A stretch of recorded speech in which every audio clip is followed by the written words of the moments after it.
এটা হচ্ছে Hong Kong airport. Hong Kong এয়ারপোর্টটা একটু দেখতে সুন্দর। আবু পাশে একটু আনকমন, ওদের এই টার্মিনালগুলো একটু আনকমন লাগছে, একটু অনেক সুন্দর।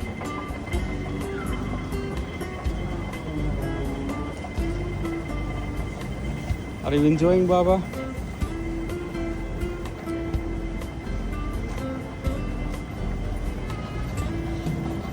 মেলবোর্নে যাওয়ার পথে হচ্ছে আমাদের এখানে একটা ট্রানজিট করছে, 3 ঘন্টা মতো একটা ট্রানজিট। আর হংকংয়ের যে ফ্লাইট সেটার নাম হচ্ছে ক্যাথে প্যাসিফিক। এটা অনেক সুন্দর ক্যাথে প্যাসিফিক, এই যে ক্যাথে প্যাসিফিক, ও যে অনেক বড় বড় বিমান, একসঙ্গে প্রায় 600 লোকজন ধরে